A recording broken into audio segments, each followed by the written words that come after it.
والصلاة والسلام على سيد المرسلين سيدنا محمد وعلى آله وصحبه أجمعين. اللهم لا سهل إلا ما جعلته سهلا تجعل الحزن والصعب إذا ما شئت سهلا اللهم آمين.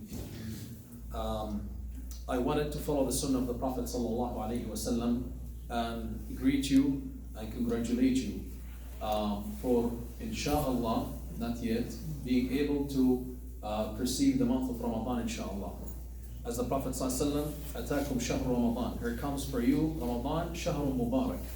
So we pray to Allah Azza wa Jal that He would make us from those who will be able to witness Ramadan and will be able to get the barakah of it. Before I pray, inshallah, give my talk, if you can kindly come forward and close the gaps. There's no social distancing, right, Shaykh Abdul Rahman? So there's no social distancing, so you can come closer as much as possible to accommodate, inshallah, as many people as we possibly could have.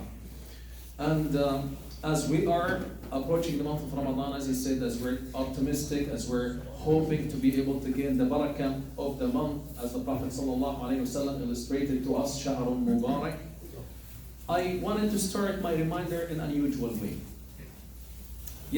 Last week, I was visiting a young sister who was turning 18. And normally teens, as they observe, regardless of the issues of observing birthdays or not, this is not the issue I need to talk about. But many teens, when they feel that they are stepping into a new year of their life, they can become more excited because along with getting older, there comes a lot of privileges that they were deprived from before, and here comes the chance for them to be able to fulfill their dreams of the future and to be able to get what they want from life. You know, becoming 18 means graduating from high school, making it to university, you know, getting your dream degree and certificate, and you know, potentially get a job and live your life with full potentials. Now, unfortunately, this young sister did not have any of all those hopes in her mind. All she was communicating with me, because she was not able to talk, she was communicating through a board that she had with her while she was laying on the bed in the intensive care unit, because she had a lung transplant which failed also, and she's potentially on a waiting list for a potential another lung transplant because of the sickness she suffers from. Cystic fibrosis, to those who know cystic fibrosis, people who born with this sickness, their lungs do not function properly, and they unfortunately would suffer a lot in their life.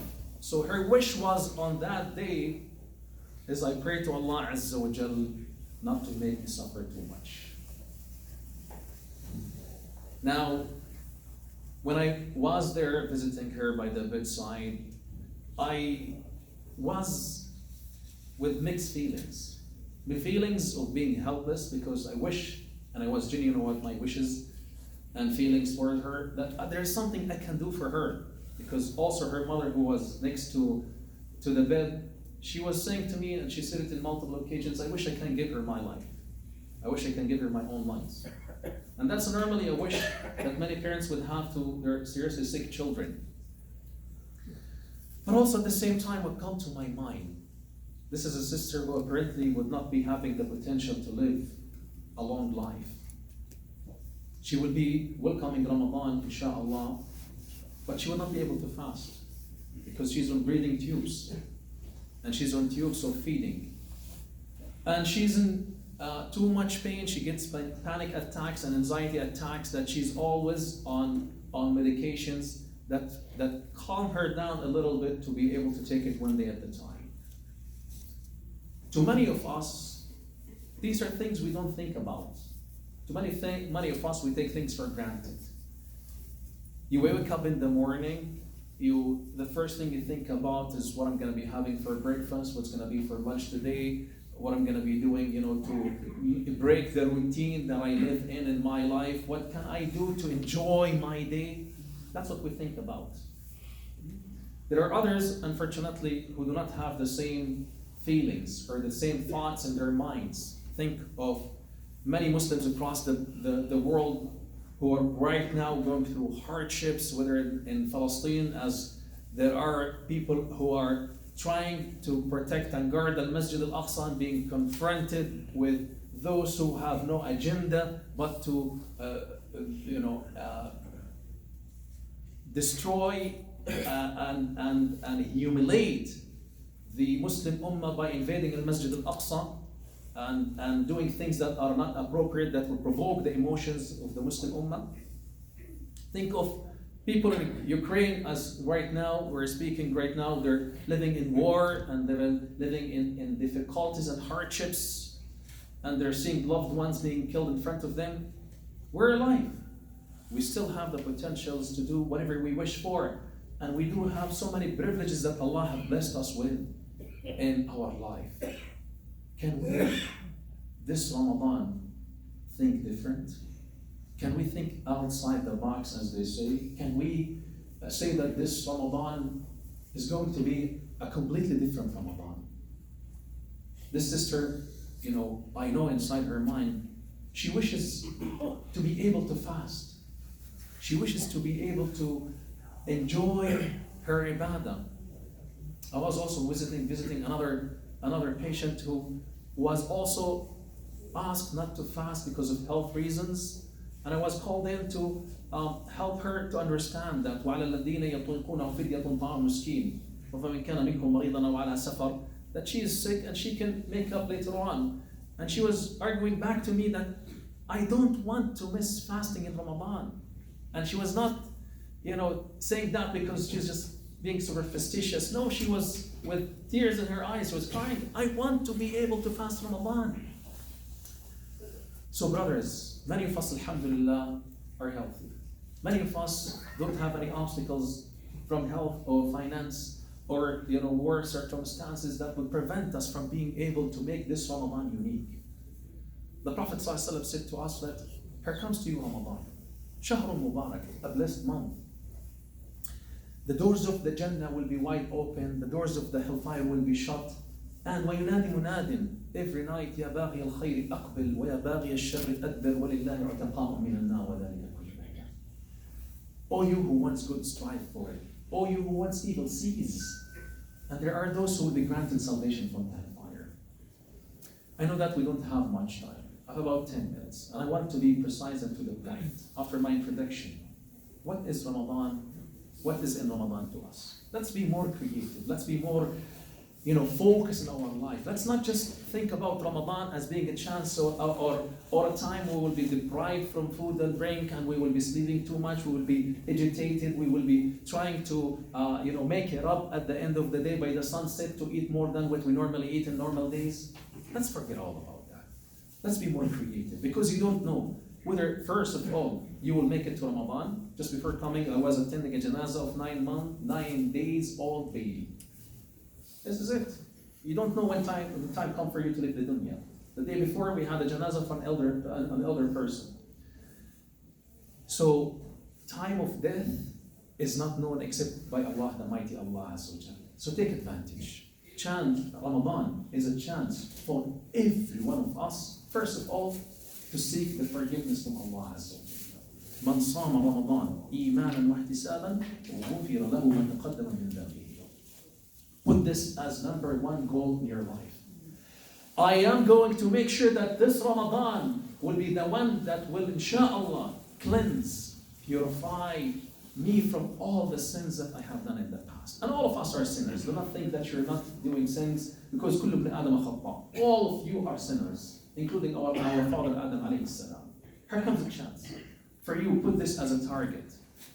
As you're sitting right now, say, Ya Rabb, I want your help. Ya Rabbi, I am right now, as I'm sitting, committing to a tawbah. Ya Rabbi, inni qad tubtu ilayk. Ya Rabbi, I'm repenting to you. Ya Rabbi, help me, because it is you and you, only you, who will make it possible for me to be able to have a sincere tawbah. Tawbatan nasuhatan la a'sika ba'daha abadan. Make the niyyah. Even if it happened that shaitan after Ramadan come to you and you slipped into ma'asiyah, Allah inshallah, if you repent, will forgive your sins. So number one target goal is seeking the forgiveness. Man sama Ramadan imanan wa ihtisaban. Our fasting, my brothers and sisters, is not only to lose weight. It's not only to become healthy. It's not only because it's a certain habit. No. it has to be for Allah, imanan, believing in Allah Azza wa Jal, ihtisaban, believing in the rewards of fasting from Allah Azza wa Jal, that it would be number one, the forgiveness of all our sins, inshaAllah. This is number one. Number two is وَلِلَّهِ عُتَقَاءٌ مِّنَ النَّارِ وَذَلِكَ كُلُّ لَيْلَةٍ. All of us, with no exception, will be passing through the Sirat. And you know the Sirat is sharper than the sword and thinner than the hair, and underneath it is the hellfire, وَالْعِيَاذُ بِاللَّهِ. All of us have a chance to be able to gain the salvation from the hellfire during the month of Ramadan. So this be number two target for you, Ramadan. There are, وَلِلَّهِ عُتَقَاءٌ مِّنَ النَّارِ وَذَلِكَ كُلُّ لَيْلَةٍ. Every night there are some who will be granted the salvation from the hellfire. وَلِلصَّائِمِ عِنْدَ فِطْرِهِ. And upon the breaking of your fast, also you will be granted the salvation from the hellfire. In the standards of nowadays, Allah mentioned to us in Surah An-Nur that if your slaves are interested to become free, فَكَاتِبُوهُمْ إِنْ عَلِمْتُمْ فِيهِمْ خَيْرًا. Help them out. So the masters will be checking the slave, if they are serious, if he is or she is serious about seeking the salvation, they will help them out. It's an obligation. So now, by the same standard, Allah Azza wa Jal would not be giving the salvation to those who are not taking their life serious. Show Allah Azza wa Jal you're interested to free your soul from the hellfire. Free yourself from the hellfire, which is a big deal. And once you've been granted the salvation from the hellfire, khalas, alhamdulillah. Just like the slave, when the master say you are free, he will not be saying to him, I changed my mind. It's inappropriate. It's not acceptable within the standards, of people at that time. Khalas, I'm a master, I say free, this is it. I mean what I said. And Allah Azza wa Jal, when He said to you are free, this is it, you're free, alhamdulillah. So let this be target number two for you in this Ramadan. To seek the salvation from the hellfire and work hard on it to be qualified for the salvation. At the end of your day, be from those who have done enough, so that you will be, inshallah, from those who are qualified to get the salvation from the hellfire. Number three, Ramadan is the chance for you to be able to work out your problems. Think of a person who's in debts. Think of a person who's in critical health condition. Think of a person who's got social problems, family problems, children problems, and have become so exhausted as a result of the so much that he's or she's going through. Here comes Ramadan for you to say, Ya Rabbi, Ya Rabbi, just like a thirsty person walking in the desert, running out of food and of water, and all of a sudden seeing the horizon, an oasis, and finally make it. Now, I'll be able to quench my thirst. I'll be able to satisfy my hunger. I'll be able to rest away from the sun. Here comes a chance for you during the month of Ramadan. وَإِذَا سَأَلَكَ عِبَادِي عَنِّي فَإِنِّي قَرِيبٌ أُجِيبُ دَعْوَةَ الدَّاعِ إِذَا دَعَانِ فَلْيَسْتَجِيبُوا لِي وَلْيُؤْمِنُوا بِي لَعَلَّهُمْ يَرْشُدُونَ. This comes in the sequence of ayat that speaks about Siyam. ادعوا ربكم تضرعا وخفية إنه لا يحب المعتدين ولا تفسدوا في الأرض بعد إصلاحها وادعوه خوفا وطمعا إن رحمة الله قريب من المحسنين. للصائم عند فطره دعوة. The fasting person upon the time of their iftar, they have a da'wah that is accepted.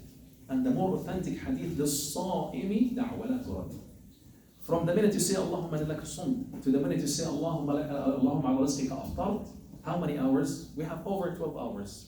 You have multiple chances for dua to be accepted. From the minute you say Allahumma laka sum until you break your fast, your dua is accepted. Choose the moments when your heart is broken, when you're reading Quran and you feel that an ayah have moved you and the tears are coming out of your eyes. This is the time when you need to make dua to Allah Azza wa Jalla. When you're sitting waiting for the adhan to be called with the dates in front of you and the water in front of you, you feel the brokenness, you feel your heart is becoming soft. This is the time when you cry or push yourself to cry so that your dua will be inshallah accepted by Allah Azza wa Jalla.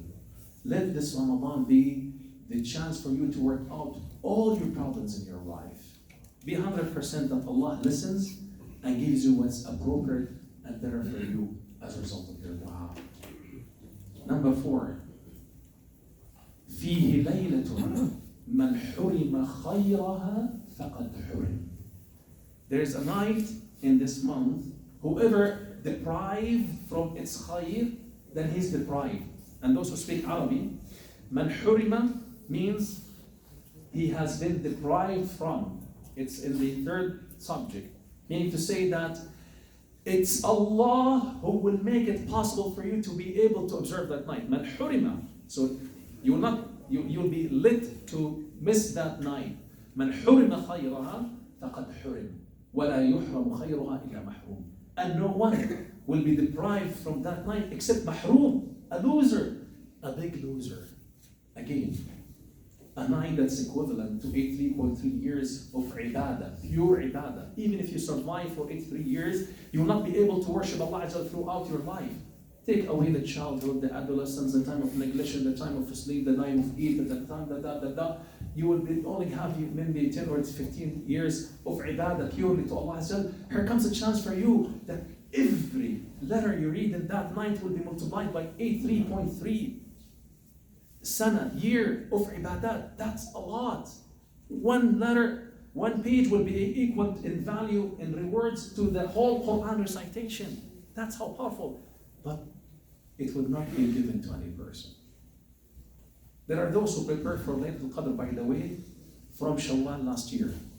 From Shawwal last year, they were working hard and they prepared themselves, they were preparing themselves for Laylatul Qadr. Because it requires from you to be from those who fast with humbleness, who have no difficulties to do Qiyam al-Layl, who have trained themselves to be khashia when they are doing their ibadah to Allah Azza. So pray to Allah Azza from now that, Ya Rabbi, make me from the winners of Laylatul Qadr.